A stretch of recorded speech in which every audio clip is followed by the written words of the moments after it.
നമ്മള് ഒപ്പ് നേരാക്കണം എന്നാണല്ലോ, ഇല്ലെങ്കിൽ നിസ്കാരം ശരിയാവില്ല എന്നാണല്ലോ ഇപ്പൊ പറയണത്. അങ്ങനെയാണെങ്കിൽ ഈ കൊറോണ കാലത്തൊക്കെ നമ്മളിങ്ങനെ കുറെ അകന്ന നിന്നില്ലേ? ഇസ്ലാമിന് പ്രത്യേകമായ ഒരു സ്ഥിരത ഒന്നുമില്ലേ? കാലത്തിനനുസരിച്ച് ഇങ്ങനെ നിയമം മാറ്റിക്കൊണ്ടിരിക്കണോ എന്നായിരുന്നു ഒരു ചോദ്യം. അതിന്റെ മറുപടി അത് ഇസ്ലാമിന്റെ സൗന്ദര്യമാണ് എന്നാണ്.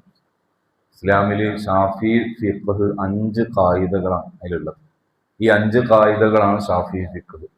അതിലുള്ള ഒരു പ്രധാനപ്പെട്ട ഖായിദയാണ് അൽ മശഖത്തു തജ്ലിബു തൈസീർ. എന്നാൽ പ്രയാസം എളുപ്പത്തെ വലിച്ചു കൊണ്ടുവരുന്നതാണ്. ഒരാൾക്ക് നിന്ന് നിസ്കരിക്കാൻ വയ്യ എങ്കിൽ അയാൾ ഇരിക്കണം എന്നാണ്. ഇരിക്കാൻ വയ്യെങ്കിൽ കിടന്നോട്ടെ.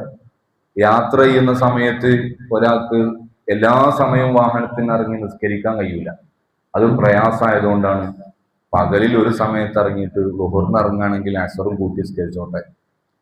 രാത്രിയിൽ മഗ്‌രിബിന്റെ സമയത്ത് ഇറങ്ങാൻ പറ്റിയ ഇശാമ്പാട് കൂട്ടിയിട്ട്, അല്ലെങ്കിൽ നേരെ തിരിച്ചങ്ങോട്ട് ഇങ്ങനെ ജമ്മാക്കുക. ഇങ്ങനെ തുടങ്ങിയിട്ട് ഇസ്ലാമില് ഏതെല്ലാം സമയത്തിൽ പ്രയാസം എന്ന് പറയപ്പെട്ടിട്ടുണ്ടോ അവിടെയൊക്കെ എളുപ്പമാക്കിയത് കാണാം. ഇത് ഇസ്ലാമിന്റെ ഒരു സൗന്ദര്യം.